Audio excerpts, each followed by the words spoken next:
Here we are again. The cold wooden floor is my seat of choice. My lower back and knees start to ache only about 30 minutes in. The cold sweats keep making my feet slide away from me on the slick floor as I keep jerking them back to my body.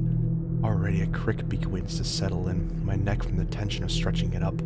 See over my head, my bed, that is between the window and I. There is a red irritation on the inside of each bicep from wrapping my arms around my knees and pulling them into my chest. Worst of all, my eyes.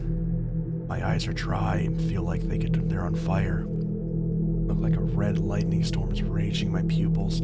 As I continue down, I get so excited when I get to one so that I can blink and get that millisecond of relief. After a while, blinking makes my eyes burn even worse. 3, 2, 1, blink. There he is, same spot as last night, his head cocked so much that to his left that his face is almost upside down.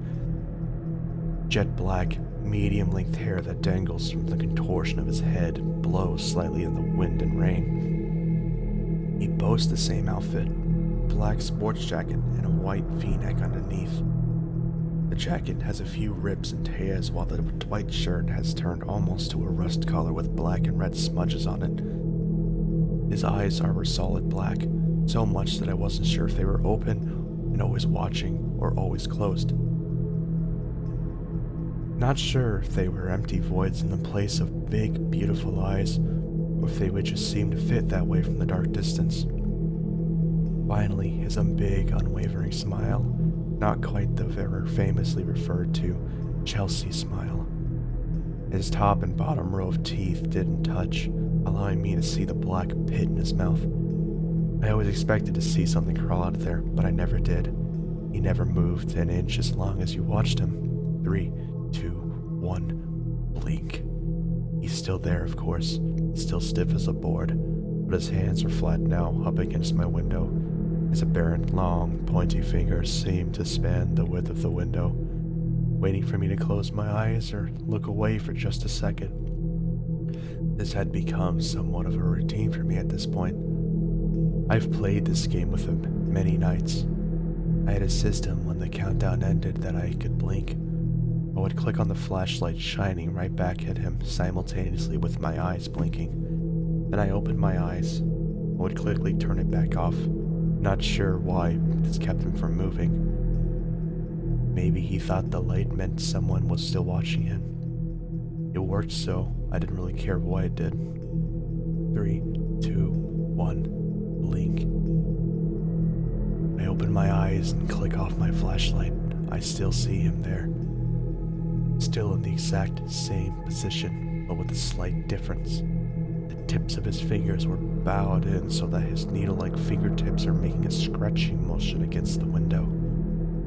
Not bad. He doesn't seem as aggressive as the other nights, but then I notice 10 hairline fractures lines in the glass. He moved more than I thought. He's making his move to get in. My eyes are starting to fade in. What was already a dark room, they are getting heavy. I don't know how much longer I can stay awake. My lids are fluttering so much. It's like watching in an old film, watching him fade slowly in and out of frame. My voice is starting to tremble as I count down. My hands begin rattle the flashlight. This is no time for panic. This game has rules. I have a system. As long as I play by the rules, remain vigilant, I can play another day. I will not lose tonight. 3, 2, 1, black. Black. I closed my eyes. I realized that after what seemed like a mere 2 seconds, but I couldn't be sure. My flashlight was laying on the wood floor next to me. I'm staring at an empty window. He's gone. Damn it, where did he go? I could see where he huffed his warm breath against the thin, transparent panel. The cracks in the glass were still there, but the window was intact so that I know he isn't in the room with me. Even if I drifted off to sleep for a second, I'm awake now. My body feels like it's both been set aflame, buried with ice. I feel so numb that I can't move. My wide eyes begin to tear up as setting my tortured and dried eyes ablaze.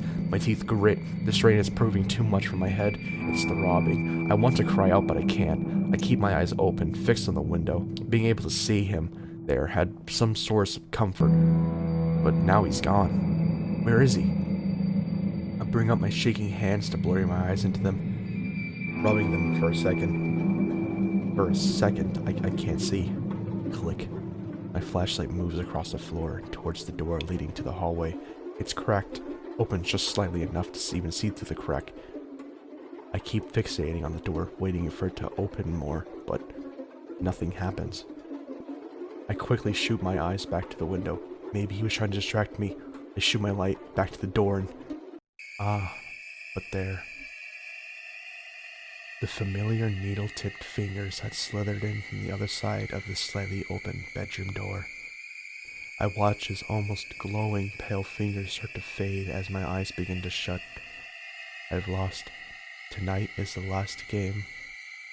I inhale deeply, turn off my flashlight, and set it on the floor next to me.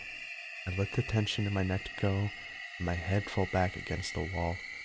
I knew it was over, but I had a system to stick by. So for the last time, 3, 2,